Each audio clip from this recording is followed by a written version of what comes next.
آج سبیحہ بیگم بہت خوش تھی۔ آج پورے 27 سالوں بعد وہ اپنے گھر والوں سے ملنے والی تھی۔ وہ خوشی خوشی کچن میں کھانا بنانے میں مصروف تھی۔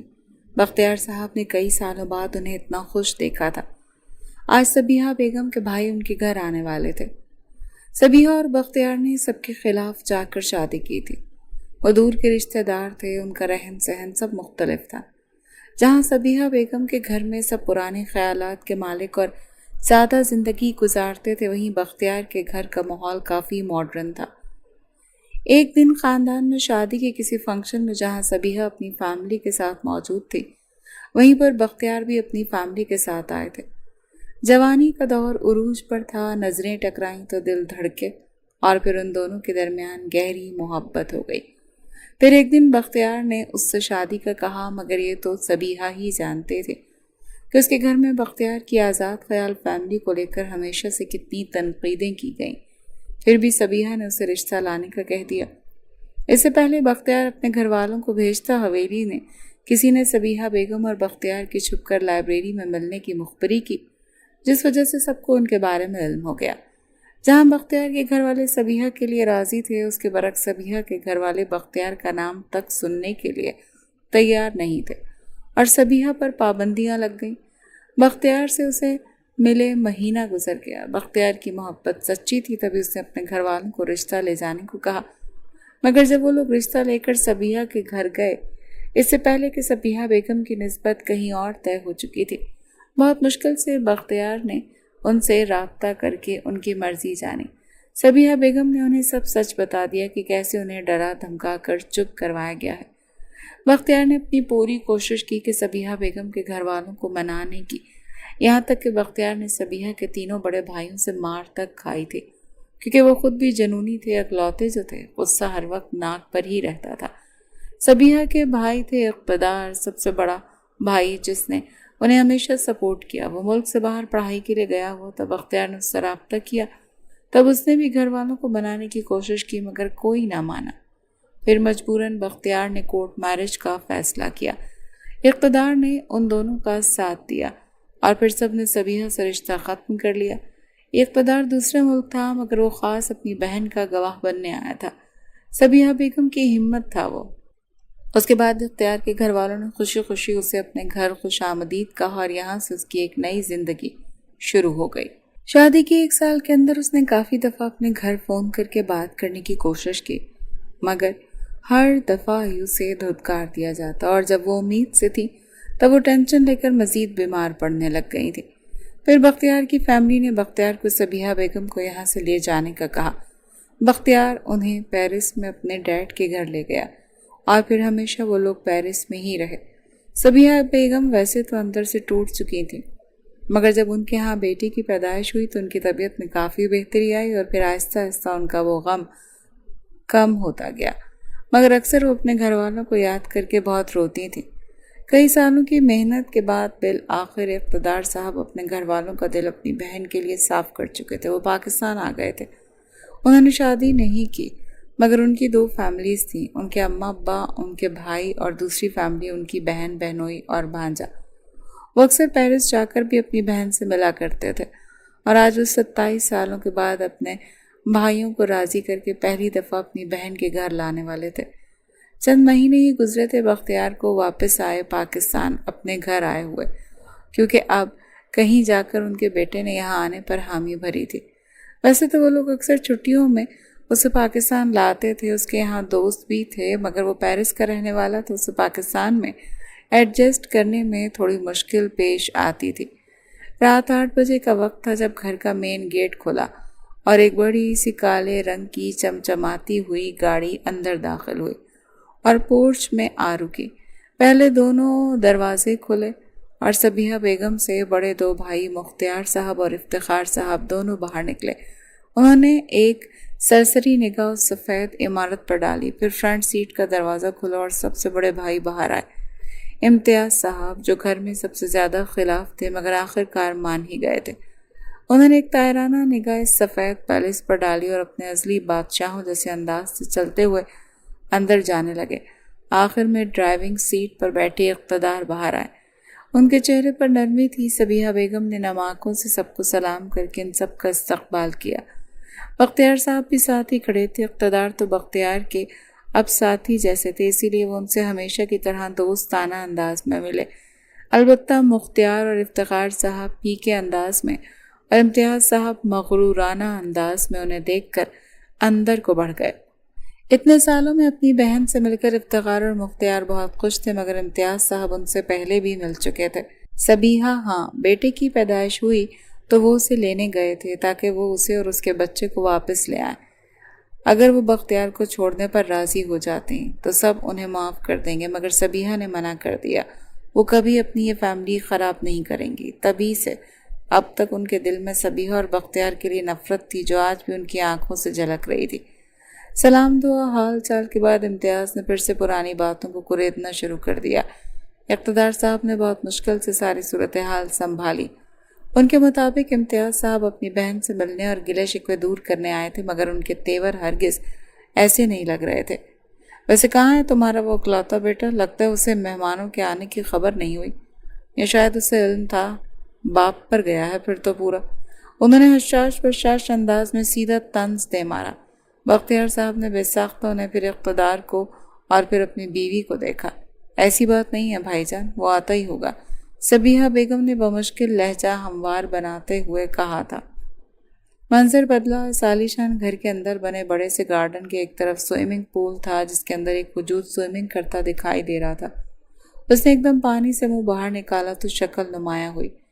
بختیار کی طرح صاف رنگت، نکھرا چہرہ اور سبیحہ کی طرح خوبصورت پرکشش آنکھیں۔ اس نے دونوں ہاتھ باہر رکھے اور جھٹکے سے پانی سے نکل کر باہر آیا۔ اس کا ورزشی بے داغ جسم واضح ہوا۔ وہ اس وقت صرف بلیک شارٹ میں ملبوس تھا۔ اس نے باہر آ کر کرسی پر رکھا ٹاول اٹھایا اور بال خشک کرنے لگا۔ یہ تھا زرتاش بختیار، بختیار کا اکلوتا لاڈلا خوبرو فرزند۔ پورا باپ پر گیا تھا، مگر باپ اپنی جوانی میں صرف شیطان ہی تھا، مگر زرتاش اس سے 4 قدم آگے تھا۔ ایسا کون سا کانڈ ہوگا جو اس نے نہ کیا ہو؟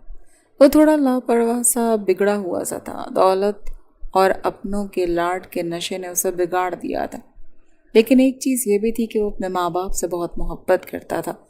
وہ کبھی اپنے مسئلوں میں ماں باپ کو نہیں لاتا تھا، بلکہ ان کے تو فرشتوں کو بھی نہیں پتا تھا کہ زرتاش کتنے کارنامے انجام دے چکا ہے۔ اس کی یونیورسٹی کی کتنی ہی لڑکیاں اس پر مرتی تھیں، اور اب تھوڑا بہت اس نے باپ کا بزنس بھی سنبھالا تھا، تو وہاں بھی کئی امپلائیز اس کے ڈمپل پر مر مٹتی تھیں، اور پھر وہ خود شوخ طبیعت کا مالک تھا۔ وہ بال سکھا ہی رہا تھا جب اس کا فون بجنے لگا۔ آلیان کی کال تھی۔ آلیان اس کا دوست تھا جس کی فیملی پیرس میں رہتی تھی، مگر وہ اکثر یہاں پاکستان اپنے ننیال آتا جاتا رہتا تھا اور ابھی بھی آیا ہوا تھا۔ کیا حال ہے میرے ہیرو؟ کیسا ہے تو؟ کیسا لگا پاکستان؟ اس نے بیزاری سے آلیان کی بات سنی۔ سو بورنگ یار، یہ میرے ٹائپ کا نہیں۔ اس کی بات پر وہ ہنس پڑا۔ ابے سالے، تیرے لیے خوشخبری ہے، میں نے یہاں کچھ اچھی جگہیں دیکھی ہیں، چلے گا؟ ساری بوریت دور ہو جائے گی۔ آلیان کی بات پر اس نے حامی بھری، تبھی ملازم نے آ کر مہمانوں کی اطلاع دی۔ ہاں ٹھیک ہے، جاؤ اب۔ ایک تو یہ مہمان بھی نا۔ اس نے گہری سانس لی اور اپنے کمرے میں چلا گیا۔ تقریباً 15 منٹ بعد نک سک سے تیار ہو کر وہ ان سب کے سامنے تھا۔ اس نے اپنے دونوں ماموں افتخار اور مختار کو سلام کیا اور ایک نظر امتیاز صاحب کو دیکھا۔ یہ شخص اسے ذرا نہیں پسند تھا۔ اسے آج بھی یاد ہے بچپن میں ایک دفعہ یہ شخص اس کے گھر آیا تھا اور اس کی ماں سے اسے اور اس کے باپ کو چھوڑنے کی باتیں کر رہا تھا۔ زرتاش نے سرتا پیر اس ایک گھمنڈی شخص کو دیکھا جو بادشاہوں کی طرح بیٹھا ہوا تھا، پھر سر کے اشارے سے سلام کر کے اقتدار کے ساتھ آ بیٹھا۔ اس کے انداز پر امتیاز صاحب نے مٹھیاں بھینچ لی مگر ضبط کیا۔ اقتدار کی تو جان بستی تھی اس میں، اور اب ان دونوں ماموں بھانجے کی نہ ختم ہونے والی دوستانہ گفتگو شروع ہو چکی تھی۔ سبیحہ نے ملازمہ سے کہہ کر کھانا لگوایا۔ کھانا اچھے ماحول میں کھایا گیا اور اس کے بعد چائے کا دور چلا۔ پھر اقتدار کے اشارے پر وہ تینوں بھائی تھوڑا لہجہ نرم کر کے اپنی بہن سے باری باری مخاطب ہوئے۔ صبا، مانا ان چند سالوں میں جو تلخی ہمارے درمیان تھی وہ اتنی شدید تھی کہ ہمارے رشتے کو ہی کھوکھلا کر گئی، مگر اب جب کہ سب ٹھیک ہونے لگا ہے تو تم بھی اب سب کے لیے اپنا دل صاف کر لو۔ بابا جان سے آ کر مل لو، وہ کافی بیمار ہیں۔ افتخار صاحب کے لہجے میں ایسا تھا جیسے سبیحہ بیگم سے التجا کر رہے ہوں، جبکہ ان لوگوں نے ہی انہیں گھر آنے سے روکا تھا۔ ہاں صبا، تم کچھ دنوں کے لیے ہمارے گھر آ کر رہو، اور اقتدار ہی تو ہمارے گھر کی رونق تھے، اور تم دونوں ہی گھر چھوڑ گئے۔ اب اتنے سال گزر چکے ہیں، لیکن وہ خالی پن آج بھی حویلی میں سر اٹھائے پھر رہا۔ مختار صاحب نے بھی اپنا لہجہ دھیما کیا اور حصہ ڈالا۔ صبیحہ خانم، تم نے اپنی مرضی سے اپنا ہم سفر چنا تھا، اور تم آخر تک اس بات پر ڈٹی رہی۔ تم نے ہم سب کو ہرا دیا اور ہم نے ہتھیار پھینک دیے۔ امید ہے اب تمہیں کوئی اعتراض نہیں ہوگا۔ آخر میں وہ بولے، بادشاہوں کے لیے انداز میں۔ صبیحہ بیگم کی آنکھوں میں نمی آ گئی تھی۔ وہ ایک بار پھر رو دی تھی۔ مختار کے بیٹے اور افتخار کی بیٹی دونوں کی نسبت آپس میں طے تھی، اور اب ان کی شادی کی تاریخ پکی کر دی گئی۔ ہمیں اچھا لگے گا اگر تم اس تقریب میں ہمارے ساتھ ہوگی۔ امتیاز صاحب پھر بولے تو وہ نم آنکھوں سے مسکرا دی۔ وہ اپنے بھائیوں کے بچوں سے تو نہیں ملی تھی، لیکن اقتدار انہیں پوری فیملی کی تصویریں دکھا چکا تھا، اور اب ان کے دل میں شدت سے خواہش تھی ان سب سے ملنے کی، اپنے خون کو گلے لگانے کی۔ ضرور بھائی صاحب، میں اپنے بچوں کی خوشیوں میں ضرور شریک ہوں گی۔ وہ لوگ جانے لگے، تبھی امتیاز صاحب رکے اور مڑے۔ بختیار، تم بھی لازمی آنا۔ یہ پہلی دفعہ ہوگا کہ تم اپنے سسرال آؤ گے، اور اپنے بیٹے کو بھی لانا۔ وہ رکا ہوتا تو میں اسے خود کہہ دیتا۔ لہجہ وہی کھردرا تھا، مگر ان کے کہنے پر بختیار نے مسکرا کر اس بات میں سر ہلا دیا۔ وہ بڑے تھے اور سب ان کی بہت عزت کرتے تھے، جبکہ زرتاش کو وہ شخص بالکل پسند نہیں تھا، اسی لیے وہ کھانے پر بھی نہیں رکا اور اپنے دوست آلیان کے ساتھ کہیں چلا گیا۔ وہ دونوں اس وقت ساتھ ایک کلب میں بیٹھے تھے۔ زرتاش کو پیرس والا رنگین ماحول چاہیے تھا، اسے مل گیا تھا، جبکہ آلیان اسے مسلسل سمجھا رہا تھا کہ یہ پیرس نہیں ہے، یہاں اگر وہ ڈرنک کرے گا تو آلیان صورتحال کو قابو نہیں کر پائے گا، جبکہ زرتاش اس کی باتوں کو مکمل نظر انداز کیے ڈرنک کرنے میں مصروف تھا۔ ایسے میں ایک لڑکی اس کے برابر آ کر بیٹھی۔ اس نے ایک نظر آلیان کو دیکھا اور اشارے سے وہاں سے چلے جانے کا کہا تو آلیان اٹھ کر چلا گیا۔ کچھ دیر وہ زرتاش کے ساتھ بیٹھی واہیات قسم کی حرکتیں کرتی رہی، کبھی اس کے جسم پر ہاتھ پھیرتی، کبھی گردن پر لب رکھتی، اور زرتاش بیٹھا اس سب سے لطف اندوز ہو رہا تھا۔ اور جب اس کی برداشت سے باہر ہوئی تو اس نے ایک جھٹکے سے اس کو بالوں سے پکڑ کر اپنے قریب کیا اور اس کے لبوں پر جھک گیا۔ یہ تھا زرتاش ہاشمی، بختیار ہاشمی کا اکلوتا لاڈلا بگڑا شہزادہ۔ لڑائی جھگڑا، پینا پلانا، زنا، یہ سب اس کے لیے عام سی باتیں تھیں۔ اگلی صبح جب اس کی آنکھ کھلی تو اس کے برابر رات والی خوبصورت لڑکی سو رہی تھی۔ اس نے مسکرا کر اس کے بازوں پر انگلی پھیری تو لڑکی نے مسکراتے ہوئے آنکھیں کھول دی۔ گڈ مارننگ ہینڈسم، ویسے ماننا پڑے گا پاکستان کی خوبصورتی بھی کم نہیں۔ زرتاش زیر لب بڑبڑا۔ یہ آلیان کا فلیٹ تھا جہاں وہ رات اسے لے کر آیا تھا۔ یقیناً آلیان نے اس کے گھر میں کال کر کے جھوٹا بہانہ کیا ہوگا، جیسے وہ ہمیشہ پیرس میں کیا کرتا تھا۔ زرتاش جب جب کسی لڑکی کے ساتھ وقت گزارتا تھا تو آلیان صبیحہ بیگم کو کال کر کے کبھی مووی نائٹ اور بہانہ کر دیتا، اور کبھی پارٹی کا اور کبھی کچھ۔ زرتاش جب گھر آیا تو صبیحہ بیگم کہیں جانے کے لیے تیار ہو رہی تھی۔ وہ شیشے کے سامنے کھڑی جیولری پہن رہی تھی۔ زرتاش نے انہیں پیچھے سے گلے لگایا اور سر ان کے کاندھے پہ رکھ دیا۔ انہوں نے بہت محبت سے اپنے اکلوتے بیٹے کو دیکھا۔ کیا بات ہے ملکہ صاحبہ، آج تو آپ قہر ڈھا رہی ہیں، کافی خوبصورت لگ رہی ہیں۔ ویسے کہاں جانے کی تیاری ہے ملکہ؟ اس نے بہت محبت سے اپنی ماں کے گال پر لب رکھتے ہوئے کہا۔ وہ جب گھر آیا تھا تو سب سے پہلے نہا دھو کر اپنا حلیہ درست کیا تھا، پھر ان کے پاس آیا، مگر وہ سمجھ چکی تھی کہ اس نے ڈرنک کی تھی۔ انہوں نے خفگی سے اسے دیکھا۔ تم نے کل رات بھی پی ہے نا؟ نہیں مانو گے نا ماں کی بات۔ وہ واقعی ناراض ہو رہی تھی۔ موم، کہا تو ہے تھوڑی تھوڑی کر کے کم کر دوں گا، ایک دم سے تو نہیں چھوڑ سکتا نا۔ اس نے بہت لاڈ سے کہا تو انہوں نے اسے نرمی سے خود سے دور کیا۔ سدھارو اپنے آپ کو، تمہارے کزنس کو دیکھو، تم سے بھی چھوٹے ہیں وہ عمر میں، اور ان کی شادیاں ہو رہی ہیں۔ اب تمہارے لیے بھی کوئی لڑکی ڈھونڈوں گی میں جو تمہیں سدھار سکے۔ صبیحہ کی بات پر زرتاش کا منہ کھلا کا کھلا رہ گیا۔ ارے موم، آپ تو پرسنل ہو گئی، مجھے کوئی شادی وادی نہیں کرنی، میں ایسے ہی خوش ہوں، اس نے حتمی انداز میں کہا۔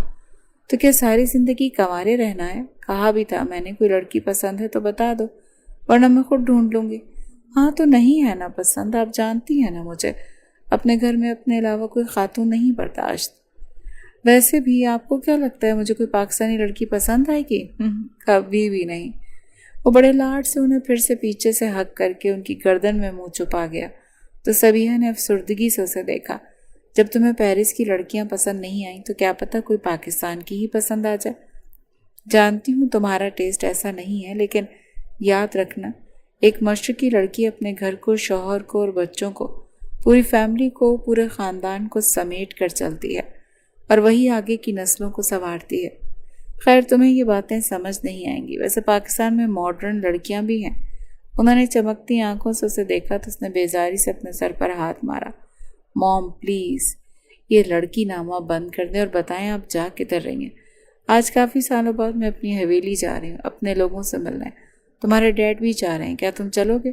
وہ جانتی تھی وہ نہیں جائے گا، پھر بھی پوچھ لیا۔ آپ جائیں، مجھے ویسے بھی ایک اچھا جم تلاشنا ہے، ورک آؤٹ۔ رک گئے، اور باڈی دکھ رہی ہے؟ وہ اپنے اصلی انداز میں کہتا ہوا ان کے گال چوم کر کمرے میں چلا گیا۔ نہ جانے کیا بنے گا اس لاپرواہ لڑکے کا۔ وہ زیر لب بڑبڑا کر رہ گئی، کیا بات ہے اتنا چپ چپ کیوں ہو؟ وہ اس وقت KFC کے ایک برانچ میں بیٹھے تھے۔ جب آلیان نے اسے گہری سوچوں میں گم پایا تو پوچھ بیٹھا، یار موم چاہتی ہیں شادی کر لوں، کہتی ہیں پاکستان میں بھی لڑکیاں اچھی ہیں۔ اس نے پرسوچ لہجے میں کہا، جبکہ آلیان کو ابھرنے والا قہقہ بے ساختہ تھا۔ زرتاش نے اسے ہنستا پا کر گھوری سے نوازا، سیریسلی؟ مطلب ایک بندہ جس کو پیرس جیسے تیکھے شہر میں کوئی لڑکی پسند نہیں آئی، وہ پاکستان کی پھیکی لڑکی سے شادی کرے گا؟ وہ اب تک ہنس رہا تھا۔ لوگوں نے پلٹ کر اسے دیکھا۔ وہی تو میں موم کو سمجھا رہا تھا، مطلب میرے ٹائپ کی لڑکی مجھے نہیں لگتا کتنی آسانی سے ملے گی۔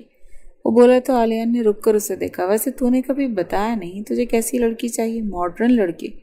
پاکستان میں بھی کافی ماڈرن لڑکیاں ہیں، تجھے کس ٹائپ والی چاہیے؟ پتہ نہیں یار، میں نے کبھی بیوی کے طور پر اتنی گہرائی میں جا کر سوچا ہی نہیں۔ وہ دھیرے دھیرے بولنے لگا۔ آلیان اب سنجیدگی سے اسے دیکھ رہا تھا۔ ویسے آنٹی صحیح کہتی ہیں، تو 26 سال کا ہو چکا ہے، ایٹ لیسٹ منگنی تو ہو جانی چاہیے تھی، اور ابھی نہیں تو کب سوچے گا تو؟ تجھے تو اپنی زندگی کا خود کنفرم نہیں پتا، تو کہتا ہے کہ تجھے ماڈرن چاہیے۔ پیرس میں کتنی ساری لڑکیاں تھیں، وہ بھی تو ماڈرن تھیں، ایک سے بڑھ کر ایک خوبصورت، تجھے وہ تو پسند نہیں آئی؟ آلیان کی بات پر اس نے کاندھے اچکا دیے۔ میں چاہتا ہوں وہ ماڈرن ہو، اس کا ڈریسنگ سینس اچھا ہو، مگر وہ کلب نہ جائے، وہ لڑکوں سے نہ ملے، وہ ویسٹرن ڈریسز نہ پہنے، وہ حرام مشروب نہ پیے، وہ گھر کی ملکہ بن کر رہے، وہ کچن سنبھالے، وہ گھر کے معاملات کو حل کرے، وہ ایک فیملی ویمن ہو۔ زرتاش کی بات پر ایک بار پھر آلیان کا قہقہ نکلا۔ اس بار زرتاش نے غصے سے اس کے منہ میں فنگر فرائز ٹھونس دیں، جنہیں کھانے کے بعد وہ پھر سے ہنس پڑا۔ زرتاش نے وہیں بیٹھے بیٹھے اسے چند واہیات قسم کی گالیوں سے نوازا، جسے سر خم کر کے اس نے قبول کیا۔ بے تو خود دیکھ، تیری باتیں کیسی عجیب ہیں، جس کا کوئی سر پیر نہیں۔ مطلب تو چاہتا ہے تیری بیوی ماڈرن ہو، وہ پینٹ شرٹ پہن کر کچن میں روٹی بنا رہی ہو؟ سیریسلی؟ وہ پھر سے ہنس پڑا۔ اس دفعہ زرتاش نے اسے کچھ کہنے کے بجائے گہری سانس لے کر نظروں کا زاویہ بدل لیا۔ اب یہ تو وہ خود بھی نہیں سمجھ پا رہا تھا کہ اسے آخر کیسی لڑکی چاہیے تھی۔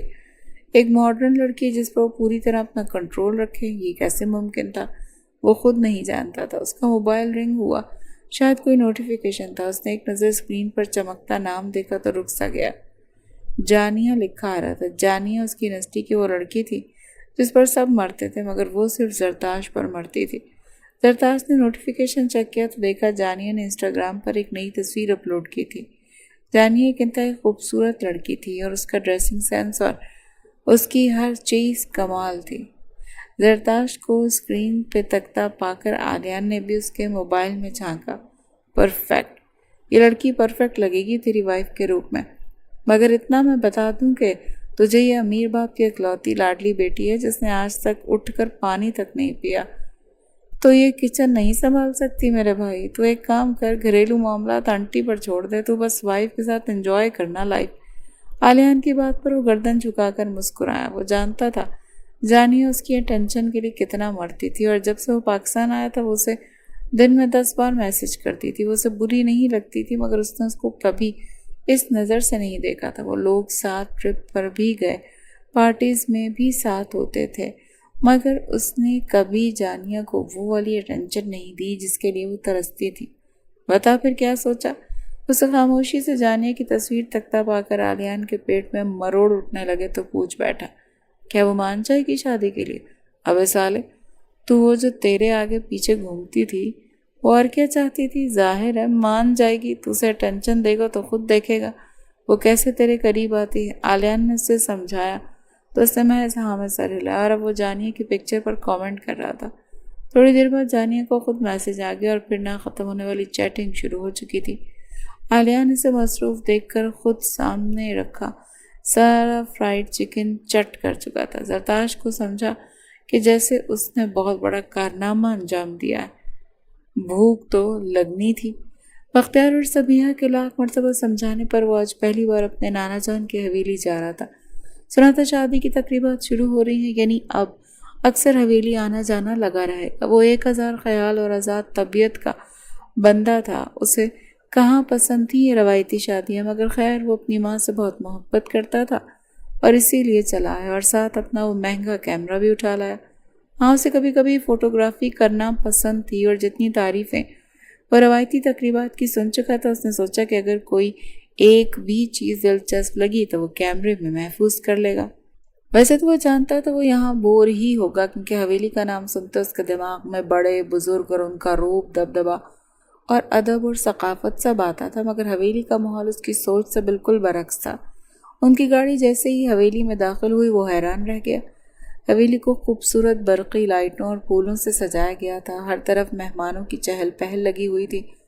اس نے گاڑی کے اندر سے ہی کیمرہ نکال کر حویلی کی تصویر لی، پھر گاڑی ایک بڑے سے پورچ میں رکی تو وہ ماں باپ کے ساتھ باہر نکلا، اور ان کے اندر جاتے ہی سبیہ کو مہمانوں نے گھیر لیا۔ اس دن کے برعکس آج تو افتخار اور مختار صاحب بھی بختیار سے اچھے سے مل رہے تھے، اور وہ یہ سب دیکھ کر حیران تھا۔ اتنے خوبصورت حویلی اس نے پہلی دفعہ دیکھی تھی۔ اس کے اندر آتی ایک بوڑھی خاتون نے بے ساختہ اس کا ماتھا چوم کر اسے گلے سے لگایا۔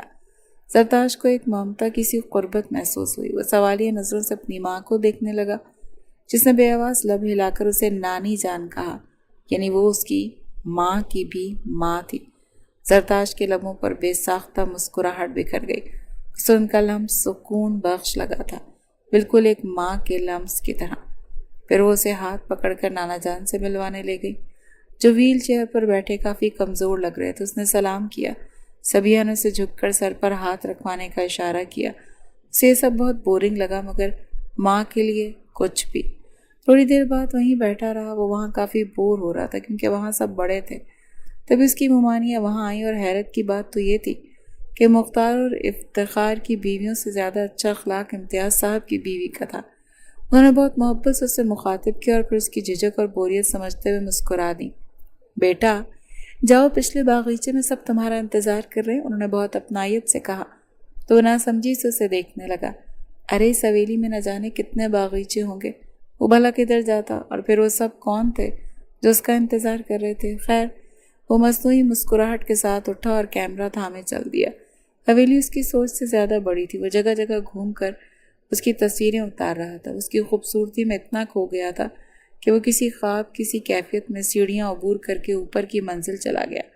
وہاں بڑی بڑی محرابیں بنی ہوئی تھی۔ وہ بے ساختہ مسکرایا۔ کمال، ایک دم کمال، نانا جان کی حویلی تو بہت زیادہ خوبصورت ہے۔ پھر اس نے کیمرے آنکھ کے سامنے کیا اور منظر محفوظ کرنے لگا۔ تبھی اس کی مدھم سی موسیقی سنائی دی، جو باہر کھلی بڑی سی چھت سے آ رہی تھی۔ وہ قدم قدم چلتے ہوئے اس کی طرف بڑھا۔ تبھی اس نے دیکھا کہ ایک لمبے بالوں والی لڑکی بڑی سی گھیردار سفید رنگ کی فراک اور چوڑی دار پاجامہ پہنے رقص کر رہی ہے۔ وہ گھوم رہی تھی۔ وہ رکتی، ایک سٹیپ کرتی اور پھر گھومتی، اور جب وہ گھومتی تو اس کی فراک بھی کسی پھول کی طرح کھل جاتی، اور حد سے زیادہ لمبے ہلکے گھنگریالے بال کھلے بکھرے ہوئے تھے۔ زرتاش بے اختیار اس کی کئی تصاویر بنائیں، اتنی کہ اسے خود بھی اندازہ نہ ہوا کہ وہ کر کیا رہا تھا۔ تبھی موسیقی رکی اور وہ لڑکی ایک انداز میں گردن جھکا کر رک گئی۔ بال اس کے چہرے پر پھیل گئے۔ زرتاش نے بے اختیار اس کا چہرہ دیکھنے کی خواہش کی، اور تبھی اچانک وہ گرنے لگی۔ اس سے پہلے وہ گرتی، زرتاش آگے بڑھ کر اسے کمر سے تھام چکا تھا۔ اس کی شرٹ کو مٹھیوں میں دبوچے آنکھیں میچ گئی تھی۔ زرتاش کی نگاہ بے اختیار اس کے چہرے کا طواف کرنے لگی۔ خوبصورت گول چہرہ جو میک اپ سے اور زیادہ حسین لگ رہا تھا۔ اس کی وہ تراشے ہوئے ہونٹ، اور جب اس نے آنکھیں کھولیں تو اس کی اتنی خوبصورت بڑی بڑی پلکیں دیکھ کر زرتاش کو لگا کہ وہ ان سب کو گم سا ہو گیا ہے۔ وہ اس حویلی